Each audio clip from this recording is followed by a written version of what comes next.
인사해볼까요? 여러분 어떻습니까? 좋습니다. 네, 좋습니다. 다시 한번요. 여러분 어떻습니까? 좋습니다. 네, 언제부턴가 제가 자꾸 말씀드리는 것 같아요.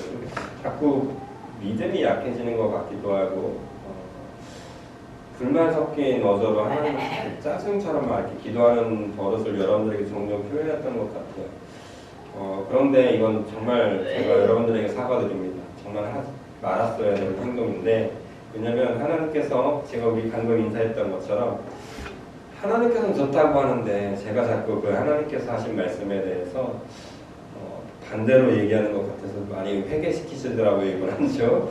여러분 혹시라도 저와 같이 여러분들 삶 속에 불만이 가득 차 있는 인생이라면 말로도 표현하지 마십시오. 하나님께서 좋다고 하셨다면 좋은 겁니다. 내 생각이 아니고 하나님께서 좋다고 하셨으니까 그 좋은 것을 믿음으로 받으시고 살아가시는 우리 모두가 되시기를 예수님의 이름으로 축복드립니다. 자, 다시 한번 인사드릴게요. 여러분 어떻습니까? 좋습니다. 네. 그 좋으신 하나님께서 저와 여러분들에게 오늘 주신 말씀의 제목은 나 죽고 너 살고예요. 나 죽고 너 살고. 종종 우리 한국인에 대한 이야기를 제가 우스갯소리를 들을 때 그냥 좀 피식 웃었던 이야기가 조금 있어요. 한국 모든 사람, 여러분들이 아실지 모르겠는데 유대인의 이 정책이라고 해야 되나 사고관념 중에 미국의 거의 대부분 유대인인 건 다들 아시죠? 많이 들어가 보셔서 아실 거예요. 근데 이 유대인들의 장사 방침이 있어요. 그게 뭐냐면은 너 죽고 나 살자라는 방침이래요. 왜요? 무슨 얘기예요? 어떻게든 너의 모든 걸 뜯어내서 어떻게 하겠다라는 거예요? 나는 살겠다라는 거예요. 그런데 이게 왜 이런 마인드가 생겨났냐 하면 여러분들 잘 아시겠지만 그 나치 아시죠? 그 나치니즘에 의해서 유대인들이 많이 학살을 당하고 세계 곳곳에 흩어지게 돼요. 흩어지니까 어떻게 된 거야? 주위에 내 친구들이 있어요? 없어요. 내가 살려면 어떻게 해야 돼요? 어쩔 수 없이 얘네를 다 눌러야 내가 살게 되니까 이 사람들이 그런 악독한 그런 상황 속에서 어떻게든 살려고 했던 그런 그들만의 생존 법칙이 아니었나 싶어요. 그래서 유대인들은 가는 곳곳마다 승리했다고 합니다. 그래서 그렇게 지금까지 돈을 많이 벌었던 갑부들이 있었던 것 같아요. 그런데 이 유대인이 유독 이 사람들만 만나면 이렇게 악전 고투를 면하지 못한다고 합니다. 아시겠지만 누굴까요? 한국인이랍니다. 왠지 아세요? 유대인들의 사고 방침, 장사 속은 뭐냐면 너 죽고 나 살자예요. 그런데 한국인의 장사의 생존 법칙은 뭔지 아세요? 너 죽고 나 죽자라는 거예요. 그러니까 뭔 얘기예요? 내가 죽으면 너도 죽는다는 얘기예요. 그러니까 어쩔 수 없는 거예요. 유대인들의 사고, 장사, 기본적인 마인드와 한국의 기본적인 마인드가 붙으면 유대인들이 그냥 속절없이 질 수밖에 없는 거예요. 왜요? 너도 망하고 나도 망하겠다는데 어떻게 유대인이 거기서 살아남을 수 있겠냐고요. 그래서 그냥 우스갯소리로 유대인도 살아남지 못한 곳에 살아남는 사람이 있다면 한국 사람이다 라는 말을 했던 기억을 제가 들은 기억이 납니다. 그리고 또 하나 이야기를 하는데 이건 이제 어린 친구들이 지어낸 말인 것 같은데 이것도 재미난 이야기 중에 하나예요. 비슷한 맥락입니다. 미국인과 일본인과 한국인이 랭킹을 굳이 매긴다면 3등이 미국인이라고 해요. 이건 유대인과 비슷해요. 너 죽고 나 살자라는 주의를 미국인들이 갖고 있대요. 그런데 2위에 랭크된 사람은 누구일까요? 일본인이라고 해요. 왜냐하면 죽자고 덤벼들기 때문에. 여러분들이 잘 아시겠지만 일본이 세계대전을 벌일 때 거의 위기성, 거의 이제 패망 직전에 몰렸을 때 자신들의 비행기, 전투기를 몰고 어떻겠어요? 상대 대에 그게 막 기막하제라고 전투기라고 하죠. 그런 전술을 펼쳤으니까 내가 죽도록 싸우겠다라고 하는 그 항전 의식이 있었기 때문에 일본이 2위라고 하죠. 역시 1등은 누굴까요? 한국 사람이에요. 왜요? 똑같아요. 아까랑 너 죽고 너 살자 하면 안 된다니까. 너도 죽고 나도 죽자라고 하니까 어쩔 수 없이 한국인이 1위에 랭크될 수밖에 없다라고 합니다. 이 이야기를 참 긍정적으로 보면 참 열정적인 한국인, 목숨 거는 한국인이라고 볼 수는 있어요. 참 좋게 봤을 때. 그런데 이게 수틀리게 보여졌을 때는 뭐예요? 결국 나쁘게 보면 뭡니까? 같이 망하자는 얘기거든요. 너 죽고 나 죽자는 얘기는 너도 망하고 나도 망하자는 얘기예요. 그런데 이 안 좋은 이 생각들이 좋은 생각으로 발현되면 좋겠지만 좋지 않은 마인드로 발현되면 같이 망하게 되는 안 좋은 결과를 나타날 때도 적지가 않은 것 같아요. 이게 정말 극악적으로 나타날 때 나타나는 행위 중에 하나가 테러예요. 나도 죽고 너도 죽어요. 자살 테러가 일어났을 때 정말 이거는 상황이 심각해요. 일반 테러들은 막을 수가 있어요. 그죠? 죽이겠다는데 경비가 사망하는데 쉽게 들어가지 못해요. 그죠? 근데 내가 죽겠다고 나도 죽고 너도 죽겠다라는 각오로 들어가는 자살 테러는 막기가 쉽지가 않습니다. 이런 게 좀 나쁘게 발현됐을 때의 문제라는 거죠. 성경에서는 그렇다면 어떻게 이야기하고 있을까 한번 좀 고민해 보셔야 돼요. 한국인의 사상을 가지고 성경적인 삶으로 살아가면 안 돼요. 성경에서 말하는 삶과 우리의 삶을 좀 구분하면서 가능하다면 어떻게 돼요? 성경에서 말하고 있는 삶, 어떻게 살기를 원하고 있는지 성경에서 말하는 것은 무엇인지 생각해 볼 필요가 있다는 거예요. 당연히 성경에서 말하고 있는 것은 한국인이 가지고 있는 생각과 완전 반대됩니다. 네. 특별히 미국인들이 가졌던 생각은 완전 뒤바꾸시면 돼요. 미국인이 가졌던 생각은 뭐라고 했다고 했어요? 너 죽고 나 살자라고 했죠. 근데 성경은 너 죽고 나 살자라고 이야기하고 있잖아요. 간단하게 결론부터 말씀드리면 뭐라고 얘기하냐면 나 죽고 너 살자라고 이야기하고 있다. 이 마인드로 저와 여러분들이 살아간다면 대부분의 문제는 해결됩니다. 아니 모든 문제가 해결돼요. 그런데 우리는 나도 살고 너도 살자라고 하려고 하니까 어떻게 해요? 자꾸 뭐가 꼬이기 시작합니다. 그런데 내가 죽는다라고 가정하면 내가 죽겠다라고 한다면 안 풀려질 문제는 없습니다. 그게 성경에서 말하고 있는 답이기 때문에 참 서글프긴 하지만 그래도 이게 정답이기 때문에 우리는 이 정답을 가지고 살아나가야만 합니다. 아니 살아나갈 수 있습니다. 이 믿음을 가지고 우리가 오늘 이 말씀을 조금 더 살펴봤으면 좋겠어요. 왜 제가 살 수 있다라고 얘기하냐면 여러분들의 자녀를 위해서 죽을 수 있죠. 아니요라고 하시는 분 없죠. 여러분들은 여러분들의 자녀를 위해서 그렇게 헌신하셨잖아요. 새벽에 눈 뜨기 싫죠. 왜요? 왜 눈 뜨셨어요? 왜 젊었을 때 왜 그렇게 혈기 막 부리는데 혈기를 죽이시면서까지 남의 밑에서 그렇게 한 푼이라도 더 벌려고 악착같이 버티셨냐고요. 내 자녀 조금이라도 더 먹이려고 했던 거 아니에요. 내가 조금 이 시간 조금 더 주고 조금 더 양보하면 내 자녀는 어떻게 할 수 있기 때문이에요. 조금 더 먹일 수 있기 때문에 여러분들이 그렇게 악착같이 버티신 건 아니고. 그래서 저는 여러분들에게 말할 수 있는 거예요. 여러분 그렇게 살 수 있어요, 사실. 여러분들의 자녀를 위해서 죽어봤잖아요. 그런데 왜 이제는 자녀를 위해서는 죽어봤는데 이제 남을 위해서는 죽지 못하고 있는지 그것들에 대해서 마음을 좀 치면서 오늘 말씀을 들어보시기를 다시 한번 예수님의 이름으로 축원드립니다. 자, 왜 그렇게 살아야 되냐? 우리가 왜 남을 위해서 죽어야 되느냐? 오늘 성경 본문 특별히 사도 바울이 지었다라고 이야기하는 고린도 후서 4장을 우리가 살펴보고 있어요. 고린도 전서와 전후서, 이 전후서는 사도 바울이 고린도 교회를 먼저 개척했어요. 세웠어요.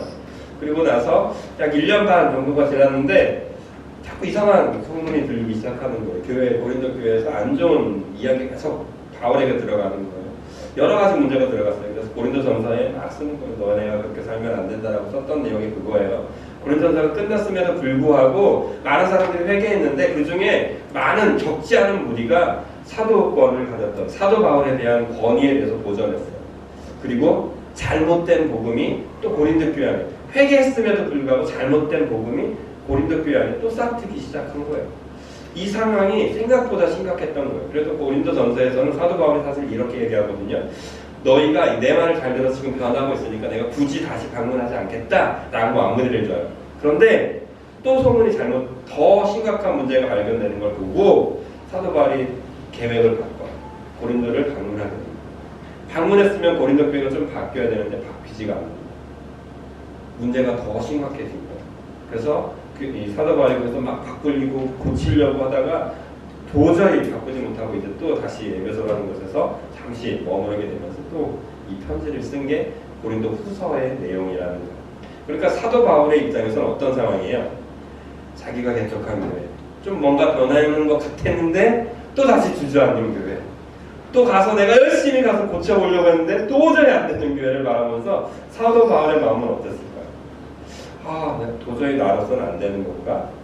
그런 상황 속에서 고린도 후서가 지어졌다는 거예요. 특별히 4장에서는 이렇게도 얘기해보고 저렇게도 안 되보니까 그래, 그럼에도 불구하고 정답은 이거야. 아예 선포해버려. 너네 이렇게 살면 안 되라고 하면서 이제 마지막은 너네 한 번만 이 얘기 잘 들어봐 라고 하면서 얘기했던 게 고린도 후서 4장에서 나오는 거예요. 그게 오늘 본문의 내용 중에 잘 드러나고 있습니다. 한번 먼저 읽어볼게요.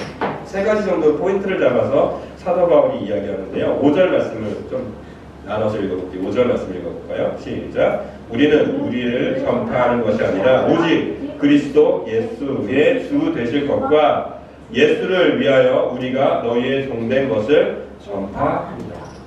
사도 바울이 초점을 잡아서 다시 한번 강조하고 있는 핵심 포인트 첫 번째는 예수에게 더 집중하길 원한다라고 얘기합니다. 너희가 전파하고 있는 것, 우리가 전파하는 것은 하나다. 뭐예요? 예수밖에 없다라고 결론 짓고 있는 거예요. 왜냐하면 당시 로마 교회, 로마가 아니고 고린도 교회 팽배했던 상황이 한번 사진 잠깐 볼까요? 제가 갔던 답이나 당시 고린도 정경을 나타내는 부분인데요. 저 위에 보면 비너스 신전이 이렇게 있어요.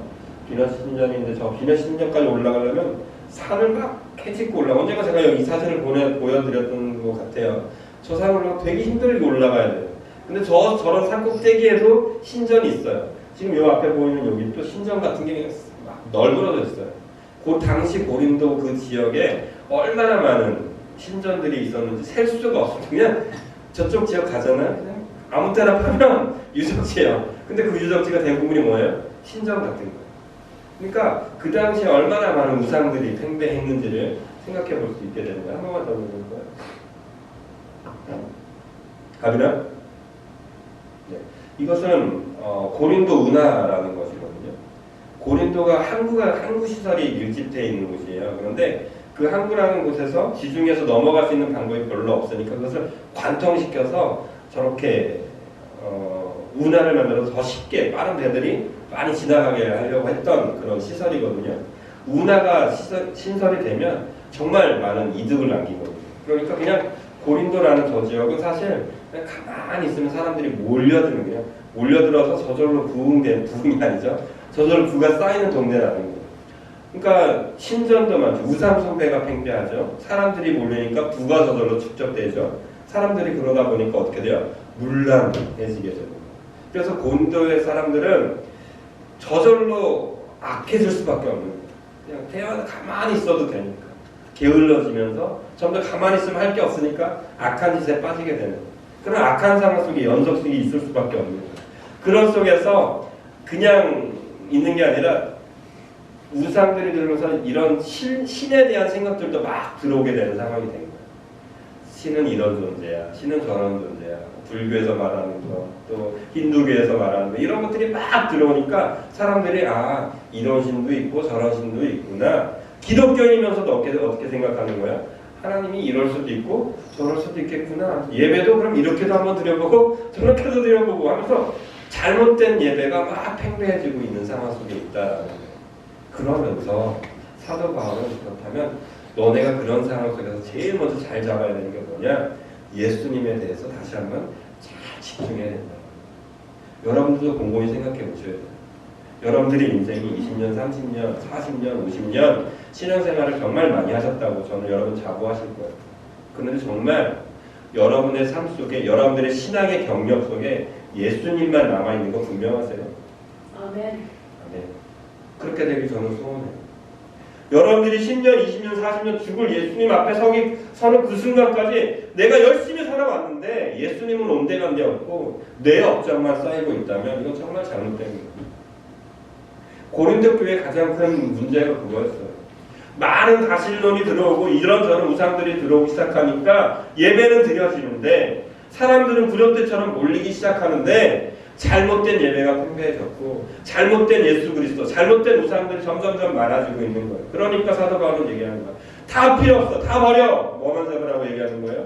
예수만 다시 잘 붙들어라고 얘기하는 거예요. 심지어 내가 말한 것도 듣지 말아라고 얘기하는 거예요. 예수, 오직 예수, 우리의 구원자 되신 예수 그리스도만 잘 쳐다보고 그 예수 그리스도의 복음만 잘 붙들라라고 선포하고 있다라는 것이죠. 아멘. 사랑하는 당진비전교회 여러분, 소장선 목사의 이야기 듣지 마십시오. 제가 여러분들에게 혹시 어떤 권유로 이야기하더라도 예수가 거기서 없다라고 느껴진다면 저를 떠나십시오. 아멘. 이 교회를 떠나십시오.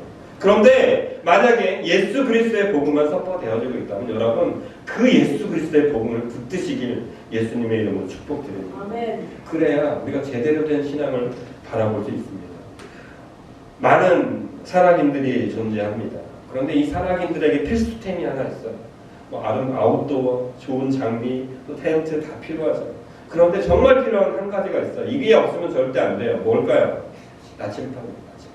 왜요? 이 나침판이 있어야 내가 혹시라도 잘못된 길을 갔을 때 제대로 된 길을 바라볼 수 있거든요. 저와 여러분들이 신앙에 있어서 절대 놓치지 말아야 될 건 예수 그리스도 한 분뿐이십니다. 아멘. 교회가 아름다운 거 좋습니다. 교회가 아름다운 찬양이 넘쳐나는 거 너무나 좋습니다. 또 좋은 목사가 좋은 설교를 해야 됩니다. 하지만 그 모든 것들보다도 우선돼야 될 것, 교회에서는 오직 한 분 예수 그리스도가 계셔야 되고 그 예수 그리스도를 바라보는 저와 여러분들이 되어야만 합니다. 아멘. 그런 의미에서 사도 바울은 강조합니다. 예수 그리스도만 전파하는 예수 그리스도만 전파되는 교회가 되어야 된다고 이야기하는 것입니다. 두 번째로 사도 바울이 강조했던 것이 있어요. 7절 말씀 볼게요. 7절 말씀 같이 읽어볼까요? 우리가 이 보배를 질그릇에 가졌으니 이는 심히 큰 능력은 하나님께 있고 우리에게 있지 아니함을 알게 하려 함이라.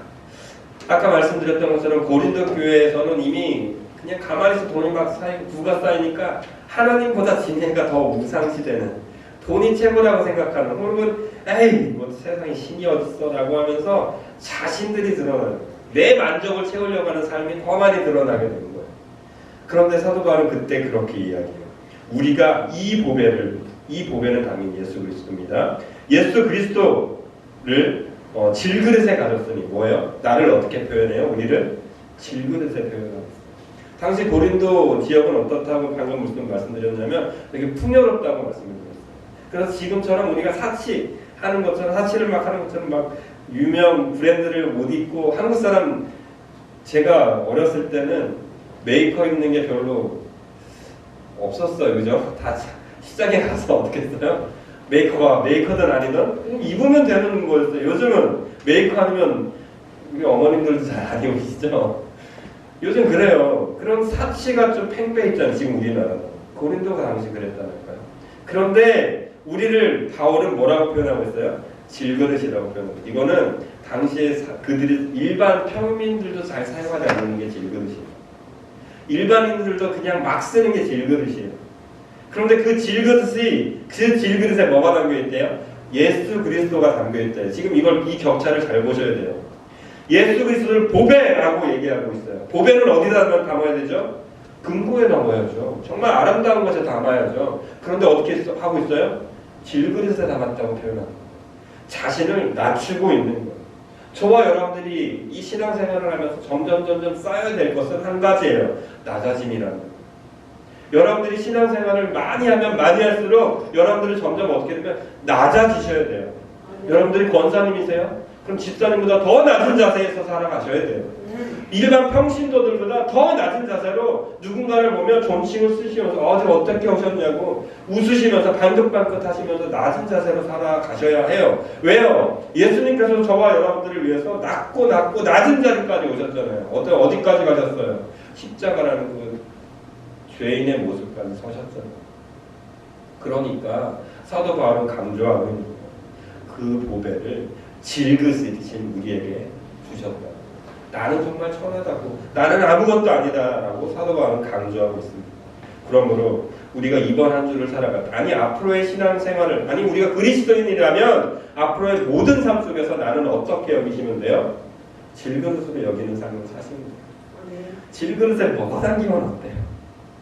그 질그릇에 뭐가 담기면 어때요? 담기면 감사한 거지. 담겨 있는 거에 감사하고 만족하면 되는 거지. 내가 질그릇이 아니니까, 내가 금그릇이니까 뭘 담으려고 해요? 좋은 것만 담으려고 하니까 어떻게 해요? 교만이 올라가. 이게 뭐냐고. 좀 안 좋은데요. 조금 받으면 이게 뭐냐고. 이게. 대부분의 한국 교인들이 작은 교회를 가지 않으려고 하는 이유가 저는 이거라고 생각해요. 대우받으려고. 내가 일주일에 한 번, 1시간, 내가 얼마나 귀하게 돼서 예배 드리러 가는데 이 예배에 대우받지 못하면 어떡해요? 기분이 나쁜 거예요. 주차장이 없는 곳은 뺑뺑 돌면 어때요? 힘드니까 내가 이런 교회 다시 가나구나. 아니에요, 여러분. 예수를 믿는다라는 것은 신앙생활을 제대로 한다는 것은 성경을 받는 것이 아니라 질그릇으로서 예수 그리스도라는 그 보배를 담고 있으니까 어떻게 하고 있는 거예요? 그것에 만족하고 행복해하는 것 그 자체예요. 아멘. 여러분들이 질그릇임을 잊지 마십시오. 아멘. 하나님은 저와 여러분을 질그릇으로 다 만드셨지만 누가 우리 가운데 계셔요? 우리 위에 계셔요? 그 보배로우신 예수 그리스도가 우리에게 있으므로 우리의 가치는 조금 더 우리의 가치가 높아졌을 뿐인 거예요. 내가 가치가 높아진 게 아니고 질그릇의 보배가 있으므로 그것을 잊지 않으시기를 예수님의 이름으로 축복드립니다. 자, 세 번째 가치를 향해서 우리가 좀 봐야 되는데요. 12절 말씀을 좀 볼까요? 8절, 9절, 10절, 11절은 12절 때문에 존재하는 거예요. 12절 말씀 읽어볼게요. 그런즉 사망은 우리 안에서 역사하고 생명은 너희 안에서 역사하느니라. 다시 한번요. 시작. 그런즉 사망은 생명은 여기서 말씀하고 있는 우리 당연히 누굴까요? 저와 여러분입니다. 그럼 너희는 누구겠어요? 이 편지를 읽고 있는 정신 못 차린 아직 생명 대신 예수 그리스도를 보배로 받아들이지 못하는 그들을 향해서 사도 바울이 얘기하고 있는 거예요. 그렇다면 우리는 되게 간단한 결론을 내릴 수 있어요. 저와 여러분들을 어디다 대입하셔야 돼요? 우리의 나를 대입하셔야 돼요. 여러분들을 너희에 대입하시면 안 돼요.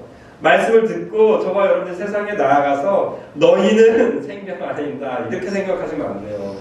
우리는 어떻게 돼요? 사망 안에서 역사하는 사람들이에요. 반대로 우리가 사망 안에서 역사하면 우리의 말을 듣는 그들은 어떻게 돼요?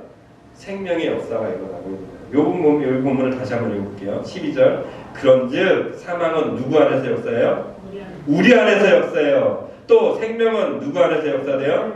너희 안에서 역사하고 있다라는 이 말을 절대 잊으시면 안 돼요. 이걸 이 말씀을 준비하면서 헬라어의 원어를 좀 살펴봤어요. 특별히 역사한다라는 단어를 살펴봤어요. 여기서 에네르게오 뭐 이런 식으로 표현할 수가 있겠는데요. 이것은 영어에서는 works예요. works. 뭐예요? works가 뭐예요? 일 하는 거예요. 일. 그러니까 사망이 내게서 일어나잖아요. 사망이라는 게 내게서 일어나는 순간 뭐가 일하기 시작하냐면 생명이 작동하는 거예요. 잘 보세요. 사망은 우리 안에서 역사하고 사망이 일어나잖아요. 이게 지금 사망이 일어난 다음에 생명이 일어나는 것을 반복 이렇게 표현해야 되는데 사실은 그렇잖아요. 한 번에 딱 요약하고 있어요. 에네르게오라는 게 딱 한 번 등장해요. 이것은 생명과 사망이 동시에 일어나고 있다는 표현이거든요. 그러니까 이렇게 이해하면 되는 표현이에요. 우리 안에서 사망이 역사하면 동시에 뭐가 일어난다고 하는 거예요? 그들에게서 뭐가 동시에 일어나요? 생명이 동시에 일어나고 있다라고 말씀하고 있는 거예요. 그러니까 이번 한 주 저와 여러분들이 예수님의 일을 하면서 한 번 죽잖아요. 내 안에서 자존심 상하는 일이 한 번 발동되잖아요. 누구 때문에? 예수라는 그 보배를 내가 담고 살아가다가 그럼 자존심 상하는 일이 일어나는 순간 동시에 그들에게서 뭐가 일어나고 있다라는 거예요. 생명이 일어나고 있다라는 말씀입니다. 그러니까 우리는 이번 한 주 좀 다르게 생각하셔야 돼요. 우리가 고난 받을 때 기뻐할 수 있는 거예요. 그래서 성경에서는 고난이 우리에게 유익하다라고 얘기하는 게 이거예요. 내게 고난을 받으면서 뭐가 작동하는 거예요? 사망이 작동하고 있는 거예요. 일하고 있는 거예요. 동시에 다른 곳에서는 어떤 일이 일어나고 있기 때문에 생명이 일어나고 있다라는 말씀이 되기 때문에 우리에게 고난은 유익하다고 그렇게 성경은 계속 이야기하고 있다라는 것이죠. 이 말씀의 결론을 나눌 때 10절과 11절 좀 읽어보면 좋을 것 같아요. 10절과 11절. 우리가 항상 예수의 죽음을 몸에 짊어지면 예수의 생명이 또한 우리 몸에 나타나게 하려 함이라. 우리 살아있는 자가 항상 예수를 위하여 죽음을 죄송합니다. 잘 안 보여요. 죽음에 넘겨지면 예수의 생명이 또한 우리 죽을 육체에 나타나게 하려 합니다.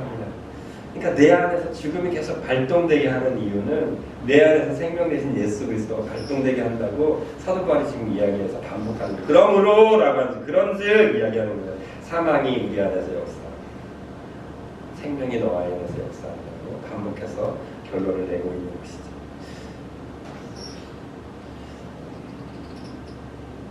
이 말씀의 결론을 낼 수 있는 부분이 마가복음에 등장합니다. 마가복음 2장과 3장에서는 2장 마지막 부분과 3장에서는 어떤 내용이 나냐면 예수님의 제자들이 안식일날 밀 이삭을 잘라 먹는 사건이 등장해요. 이것을 하필 또 봤어요.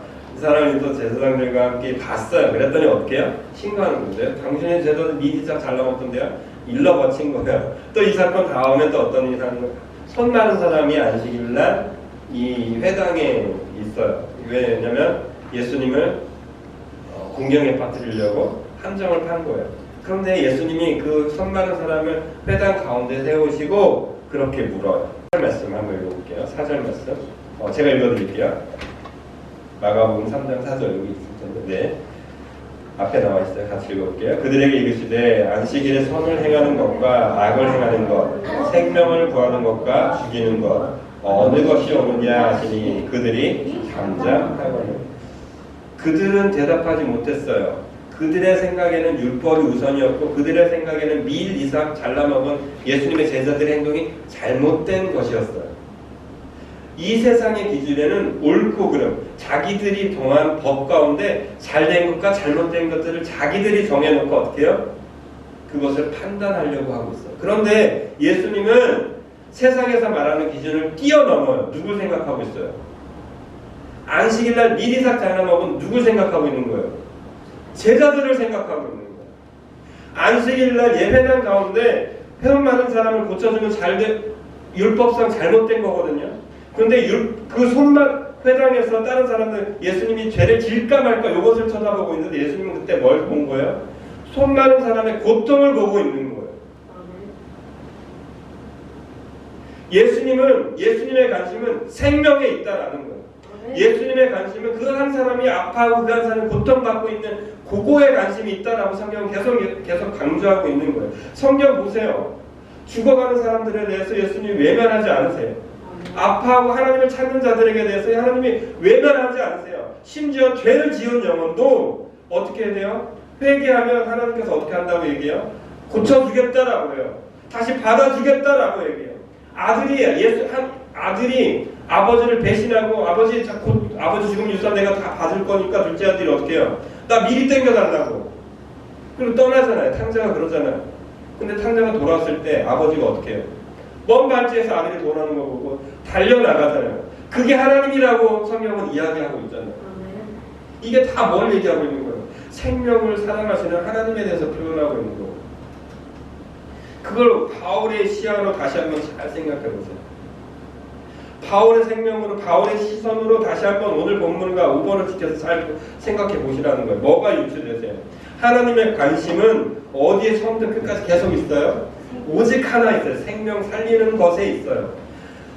아담과 하와 죄를 지었을 때부터 지금까지 하나님의 관심은 어떻게 하면 이 영혼들을 살릴까? 어떻게 하면 이 영혼들을 다시 내게 돌아오게 할까? 여기에 관심이 집중되어 있다는 거예요. 그러므로 저와 여러분들의 관심은 하나이기만 하면 돼요. 다시 한번 고린도후서 4장 12절 말씀을 읽어볼게요. 그런즉 사망은 우리 안에서 역사하고 생명은 너희 안에서 역사하느니라. 사도 바울의 결론은 그렇겠네요. 내가 죽어야 네가 사는구나 라고 이야기해요. 그런데 예수님께서도 동일하게 말씀하셨어요. 동일하게 행동하셨어요. 하나님, 저 십자가에 죽기 싫어요. 그런데 저 질 거예요. 왜요? 그래야 하나님의 일이 이루어질 것이기 때문에 그렇게 기도하고 십자가를 지셨잖아요. 무슨 얘기예요? 하나님의 관심이 저 영혼들, 저 죽어가는 영혼들에게 생명에 집중되어 있으니까 나도 오늘 내가 어떻게 하겠다라는 거예요? 죽겠습니다. 예수님도 그러시겠다. 예수님이 죽으셨으니까 어떻게 됐어요? 저와 여러분들이 살아나게 되는 은혜가 우리에게 임해서, 그러므로 이번 한 주 여러분들은 간단히 죽으세요. 여러분들이 죽으셔야 여러분들의 남편이 살아납니다. 여러분들이 죽어야 여러분들이 이웃들이 살아납니다. 일을 하면서 자존심 정말 많이 상할 때가 많아요. 정말 많이 상해요. 그런데 그래서 제가 요즘 불만이 많다고 했어요. 그런데 이번 한 주 회개 엄청 했어요. 하나님 불만 가지지 않게. 제가 죽으니까요. 제가 조금 더 헌신하니까요. 누가 편해지기 시작하면 저랑 같이 일하는 동료들이 편하더라고요.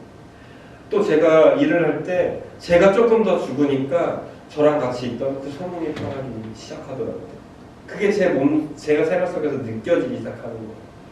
사랑하는 성도 여러분, 여러분들의 직장에서 좀 죽으십시오. 자존심 좀 죽이십시오. 아니, 죽으세요. 난 죽었어요.